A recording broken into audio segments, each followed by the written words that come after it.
Shalom. This is called Conservative 1, 2, 3, and 4. The nuances and different kinds of Jews that make up the conservative movement of Judaism. Now, this is nothing official. This chart was developed in a book for United Synagogue Youth by Rabbi Elliot Dorff many years ago. But I think it's instructive of the various nuances and shadings of people that belong to conservative synagogues. It used to be that people said that it was people who weren't Reform and people who weren't Orthodox, but actually there's several distinctions.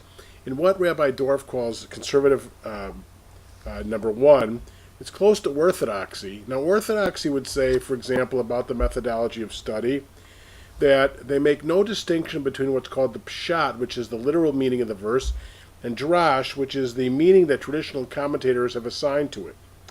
Whereas Conservative 1, which is closest to Orthodox, still differs in that because it does distinguish between the pshat, which is the Bible as the verse literally means. And you might find a book by Kugel called Bible as It Was here that is very helpful on that. And it determines the pshat, the literal meaning, by doing literary and historical analysis, versus the drash, which is what the meaning that the traditional commentators have assigned to it. In addition to that, Orthodoxy believes in the revelation from God to Moses at Sinai, or at least in the desert, whereas Conservative 1 would say that God dictated his will at Sinai and other times, written down by human beings, and therefore that explains the diverse traditions of the Bible. It's a big difference with Orthodoxy.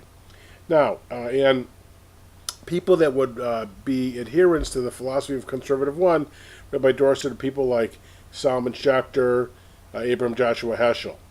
Conservative 2 would be people like Rabbi Gordis, Rabbi Boxer, and there he says that in addition to the historical distinction between pshat and drash, that there's a belief here in continuous revelation.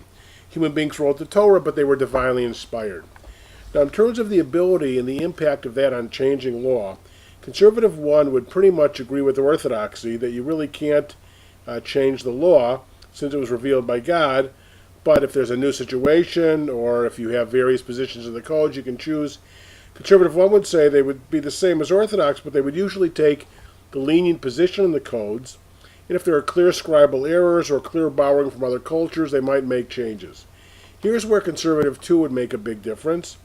They say human beings can change the laws because rabbis in each generation may be inspired to a new midrash.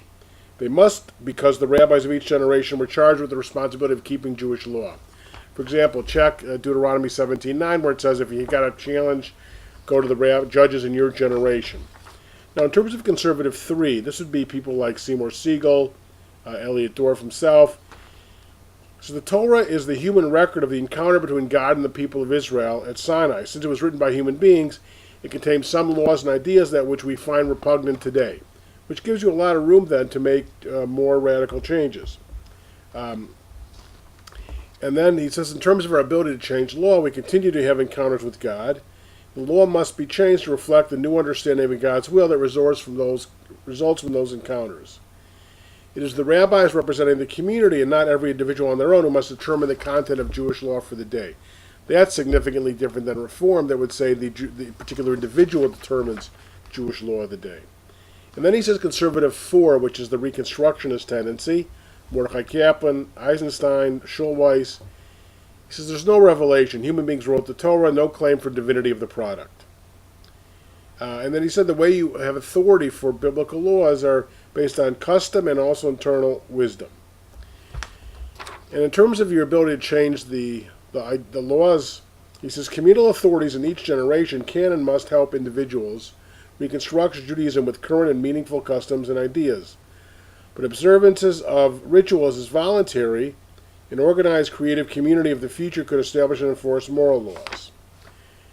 So those are differences between Conservative 1, 2, 3, and 4, going from the one that's closest to Orthodoxy to 4, which is closest to Reform. I hope that helps a little bit with some of the shadings and leniencies in the theoretical conservative movement, not so much the practical way people live their lives, but at least in theory, some of the ideas of conservative Judaism.